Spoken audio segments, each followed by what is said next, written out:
Hey guys, my name is Alexis and welcome to today's video.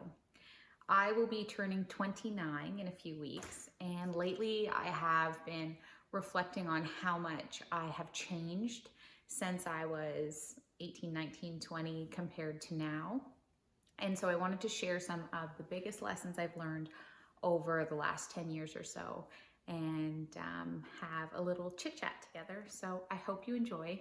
We will get right into it. But first, I just want to say that I know my hair is kind of a disaster right now, but I'm going to get it done in a couple of hours. So I didn't even bother styling it. And also my flat iron is broken. So I'm very limited with what I can do in short notice to make my hair look cute. So we're just going to bear with the hairstyle.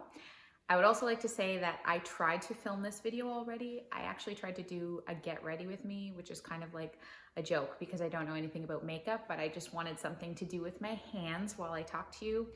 And my phone ran out of storage halfway through and I didn't realize. So I'm just hoping on the second round, I actually might be better prepared and maybe have more coherent thoughts, because it turns out it's very hard to speak and do your makeup at the same time. And where I'm not good at makeup, it was a big challenge. So I think that it happened for a reason to save us all. So we will get right into it. So the first thing I wish I knew when I was 20 was to stop talking and start listening. I was raised in a household of very strong-willed, opinionated people. Both of my parents are, I would describe, like very strong-willed, very confident, and willing to express their thoughts and their feelings. We're not a reserved, shy household. So coming into the world, that's what I brought with me. So if I'm in a setting and we're having a conversation, I'm not afraid to share what I think about a topic. But sometimes people that are more confident or more dominant can overshadow people who might be a little more reserved. And in my first real grown-up job out of university, I was sitting around a boardroom table with a bunch of other new hires, and the boss was at the head of the table, and she was like my boss's boss's boss. So she was like the boss of this unit. And she asked the group a question, and we were all new, we were all shy, so no one spoke up, and she just waited. And finally, someone answered, and she thanked them, and then she waited again. And finally, someone else answered. And then she waited longer, and other people started speaking up. And her lesson in that exercise was that sometimes you have to give people time in order for them to feel ready to share their opinion. And so if those of us who are a little maybe more dominant in the conversation, if we're always taking over and speaking first, then the people who are a little more reserved might not ever speak up, and they have really important things to say. So I have tried at work. I think I'm better than I probably am in my personal life. But I do try to think of that a lot. I try to think, if I'm in a setting, am I going to dominate other people in this group who might have maybe less knowledge about a topic, maybe feel less confident speaking about this? Like, let them share their opinion first, and then I can step in. I'm not saying I'm always confident and I always know what I'm talking about. Like, absolutely not. I'm just saying, in a setting where it's something that I feel comfortable speaking about, there are times where I try to force myself to sit back and listen to everyone first before I chime in. There's so much value in what everyone else has to share. Like, yes, we have our own thoughts and our own knowledge, and that's awesome, but like, sometimes we just need to shut up and listen. Like, just, and I am speaking from experience. Like, I am working on this. I'm a work in progress. Like, so many times I think afterwards, I'm like, just be quiet and listen to people. And like, in my job for the last, 6 years, I've often been the youngest and least experienced person in a meeting. So that has really forced me to learn this, because I often know the least. So I have to be quiet and take everything in, and I learn so much from listening. So I wish I could have told my 20-year-old self to just zip it a little bit more often and genuinely try to listen to what people are saying. Like, don't just hear people and then immediately try to rebut. Like, so many times in arguments, that's what we do. You know, like someone says something to us and you immediately have your argument ready. You're formulating your argument as they're speaking to you and you rebut their point right away.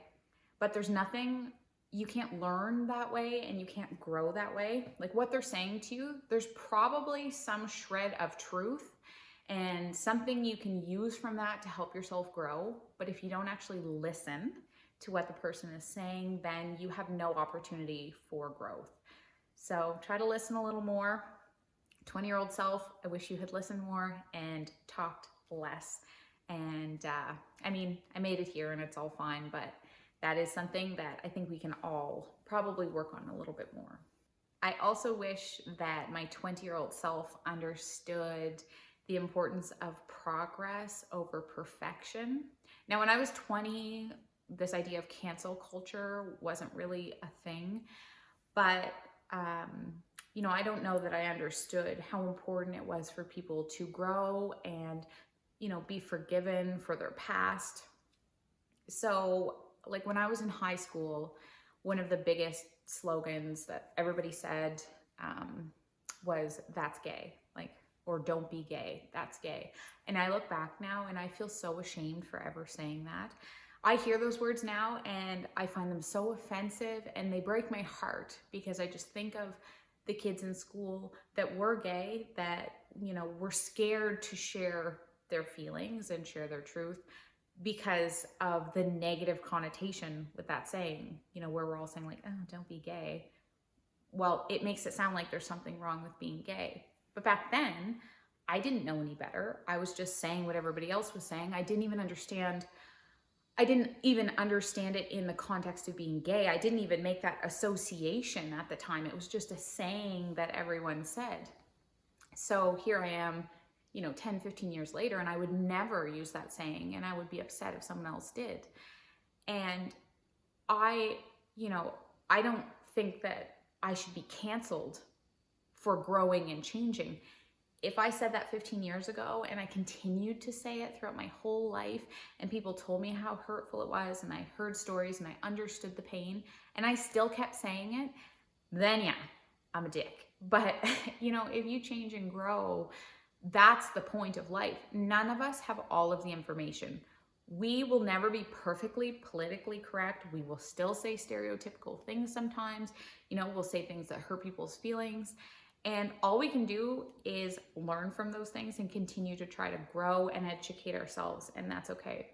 But I don't like the bandwagon, like the cancel culture bandwagon, and that's a rant for a whole other video, so we'll just leave that be. But I wish I had understood when I was 20 that, you know, we have to be like forgiving and we have to try to help educate people and help everyone grow rather than just condemn people if they've done something bad. Most people who have done something bad can grow and change and become really good people rather than just like tossing them out and condemning them for eternity. One of the biggest things I have learned, and this is in recent years, that I wish I could go back in time and tell my 20-year-old self, is to free my belly. For pretty much my whole life, I cringed at the thought of anyone seeing my belly.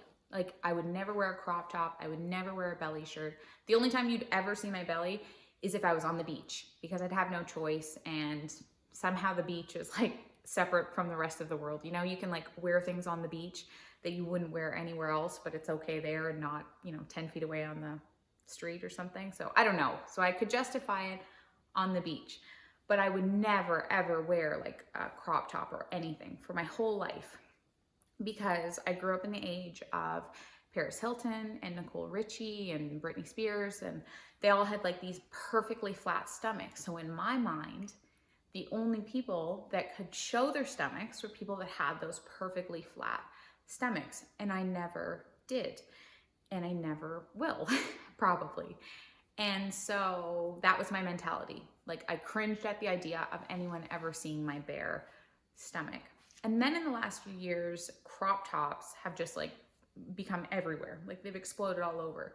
And every different body shape is wearing crop tops now. Like all these young women, like in their teens and early 20s, like everyone is wearing a crop top, and they can be curvy or really skinny or bigger or smaller or shorter, taller, whatever. Like every body shape is wearing a crop top. And that was like an awakening for me, because I was like, all of a sudden I just felt like, well, why can't I?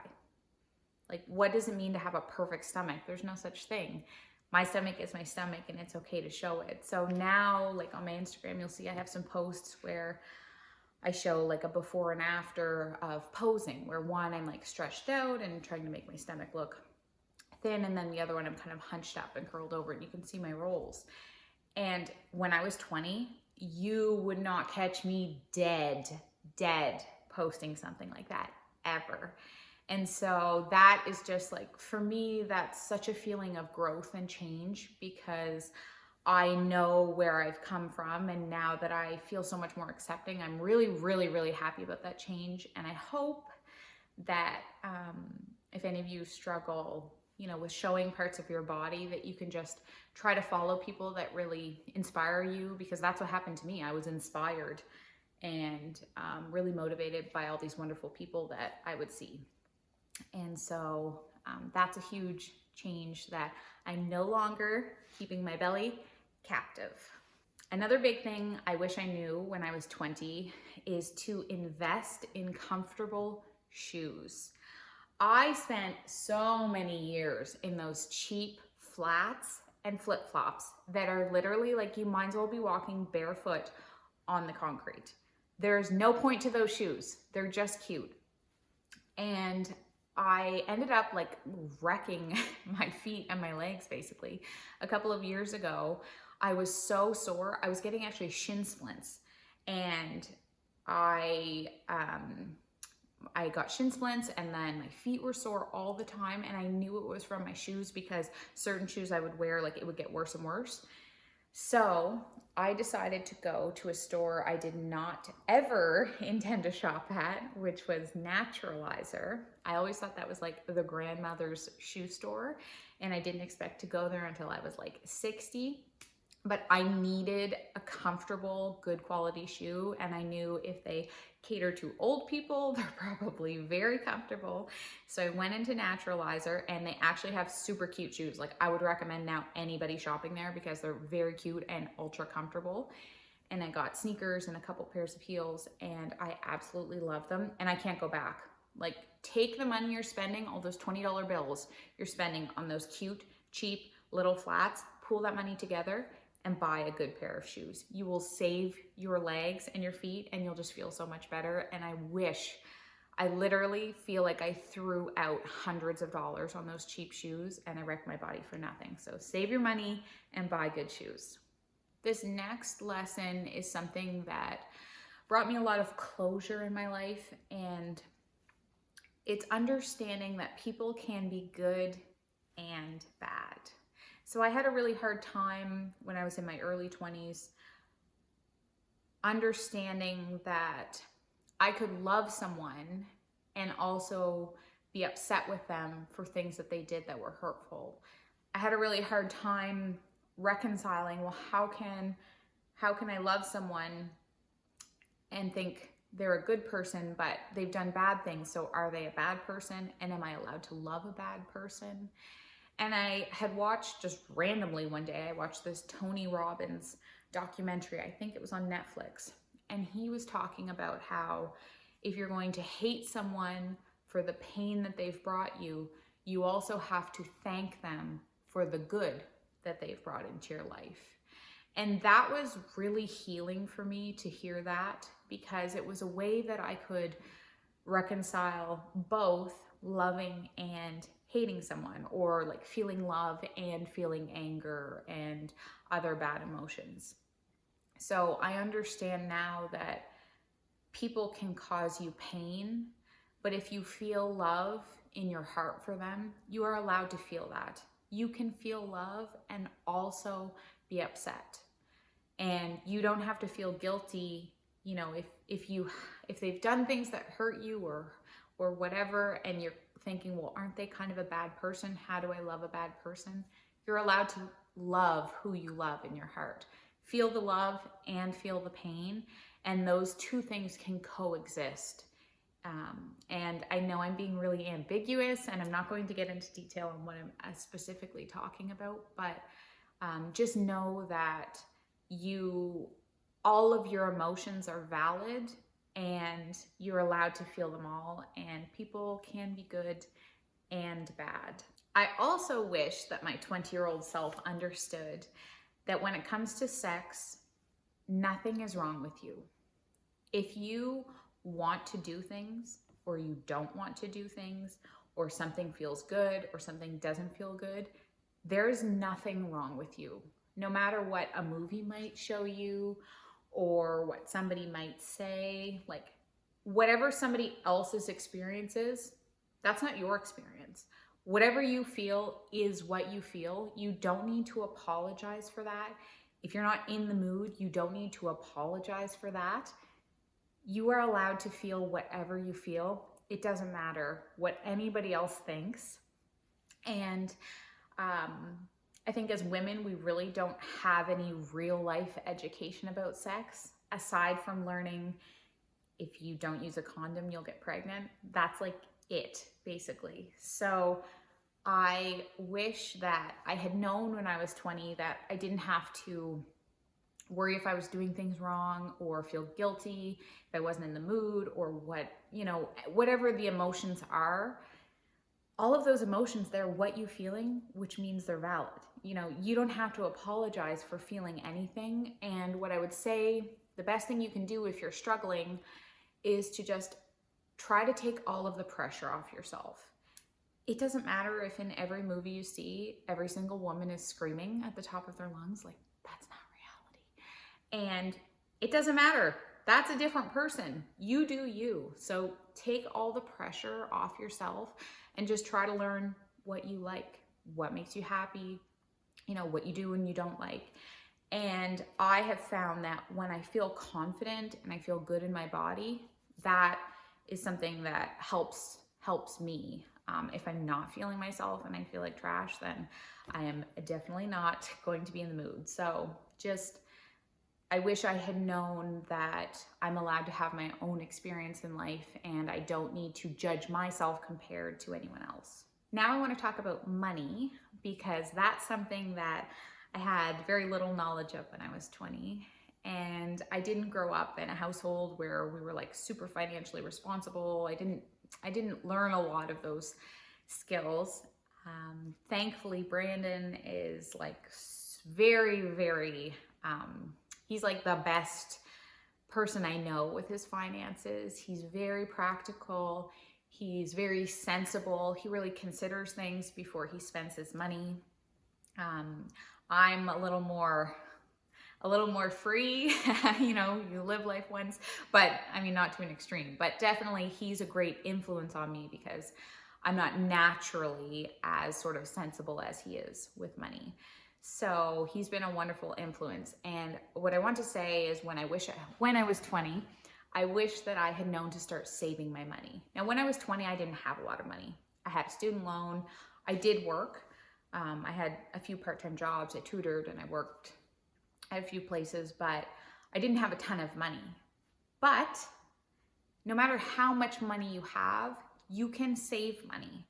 So even if it's $20 a week that you put aside, just start putting that money in a pot and build a cash reserve. That's like the most important and one of the most empowering things that you can have is have a pot of cash. Not a physical pot, it can be a bank account, but have a cash reserve. If your car breaks, if your hot water tank blows, if a business venture comes up and you're like, oh, I really want to like go after this, or some opportunity arises and you're like, I really want to do that thing. If you have a pot of cash, that gives you opportunities. If you don't have a cash reserve, then you're stuck. So I recommend everyone try to save even a little bit and save consistently. So every month, put the money aside and really try to be conscious about what you're buying. Do you need a third black jacket? Do you need a fourth pair of black leggings? Like, probably not. So be a little more practical and sensible. I wish I was when I was 20, because I know I blew my money on a lot of things that I ended up donating or throwing away or not using. And imagine all that money I could have had now. So saving money is an important one. And another one is about, we kind of feel this pressure, I think, especially women. Like, men, maybe not so much with clothing and designer items, maybe other stuff, but I think women feel pressure to wear certain brands, carry, designer bags. And those things are nice. Like, if you like them, they're great. But the most important thing I would say is live within your means. A lot of people don't, but try your best to live within your means. And one great example I found of that, and I can't remember who said this. I think I heard it in a podcast, but I'm not sure. If I could remember, I would definitely share who said it. But it was a woman who said she will never buy a purse worth more than what she could afford to carry in it. So if she buys a $500 purse, she has to know that she'd be able to carry $500 in that bag. So if you don't have $500 to spare that you could carry in your purse, don't buy a $500 purse. And I think that's such a great rule of thumb. Like, a lot of times people buy things to appear a certain way, like keep up with the Joneses, when they can't actually afford to do it. And it's so much more empowering to have money in your bank than to have physical material items. So I think that's a really great rule of thumb. You can apply it to anything. You could even apply it to like a jacket. Okay, if I buy a $300 jacket, do I have $300 that I could keep in my pocket? And that's like, I guess, a good practical way that you could try to consider purchases to be a little bit more financially savvy. And I wish I had known that when I was 20. A really important one that I learned recently, it was in another person's YouTube video a few years ago, and it's a saying that I love, and it is that there is enough to go around. A lot of times we feel jealous when we see other people's successes or things they buy or whatever. And this is a saying that really helps me like get rid of my jealousy. And so if I see something and someone else is successful or whatever, I tell myself there's enough to go around. Their success, they're not stealing my potential for success. They can be successful and I can be successful. There's enough success, happiness, fulfillment for us all to feel. And so let's celebrate everyone else and push forward ourselves. So it's a really great way if you feel that you do experience jealousy, which we all do from time to time. That is something that I mentally tell myself, and it's a really, really good way to overcome that and to replace my feelings of jealousy with happiness and celebration for that person, because it's a reality check that I'm allowed to celebrate them and their success doesn't hamper my opportunity for success. Okay, the last point I want to talk about that I wish I knew when I was 20 was to embrace my weirdness. We are all individuals. We all have different interests. We all have different likes and dislikes.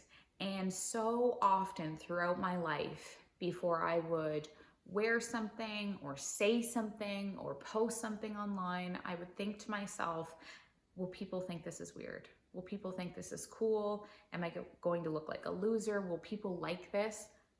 Those are not the questions that you need to ask before you express yourself. These are the questions I now ask myself before I express myself. I say, do I want to do this or like this thing? Is it true? And will it hurt anyone? If I want to do it because it brings me happiness, I think it's funny, I think it's informational, I want to share it for whatever reason, and it's true, it's authentic to me, it's genuine, and it won't hurt anyone else, then I share that thing, or I say that thing, or I wear that shirt or whatever.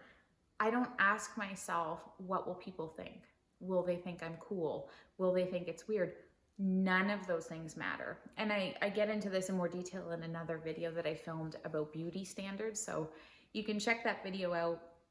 I got some really positive feedback from some friends who found that video really helpful and were kind of struggling with the same thoughts that I was. So I recommend you check that one out if you're interested in the topic. But that is like, I feel like that is the summary of the last decade for me. Is that's the awakening that I had, that I no longer care about other people's opinions. I've really just grown into understanding and accepting who I am and celebrating that. And I'm not saying that I'm like immune to insecurity or, you know, the need for validation and all of that. Like, of course I have the feelings, I have the doubts, but I just remind myself of those things. I wanted to share it.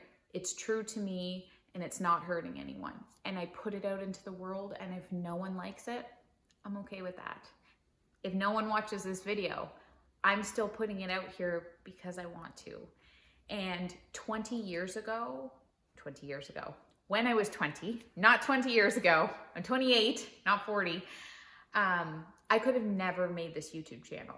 I would have never, ever had the confidence to come on here and speak to people. I would have been absolutely mortified at the thought of anyone seeing this video that I knew. I would have died. And earlier this year, when I really, really, really felt passionate about doing it, I finally spoke it out loud. I told Brandon that I wanted to start a YouTube channel, and he, being like literally the best human in the world, he is, he was so supportive, and he was like, yes, you should definitely do that, of course. And if I had a partner who had doubted me or had reservations, you know, I feel so bad for people that don't have a hype person. Find your hype person and share your dreams with them. Anyway, so I'm really grateful to Brandon for that. But even with his support, like, I wouldn't have done it 10 years ago because I would have been so scared. And now I just think, before I made this channel, I thought, okay, I have to be okay with the worst things that people could say about me. And if I'm okay with the worst things that people could say, like however nasty they could be making fun of me, if I still feel that what I'm doing is worth it, then I'm going to go for it. And so that's where I am now, that I've just embraced who I am. And if you like it, hang in here with me. And if you don't, then there's another channel that is more suited for you. So I just wish when I was 20 that I would have had that kind of confidence to really be proud of who I am and celebrate that. And I hope that you are very proud of who you are, because you are exactly who you are meant to be. And I'm so glad to have you here watching. I think that's everything I have for you today. I mean, I could go on and on and on forever, but I'll make this video ultra long. So I think I'll stop here. Those are some of the biggest things I wish I knew when I was 20. And I'm so proud of the growth that I've had over the last decade. And I've got like a million more miles to go for sure. But you know, that's all we can do, is just continue to grow and change. And thank you so much for tuning in. I apologize again for this hair. I'm about to get it done.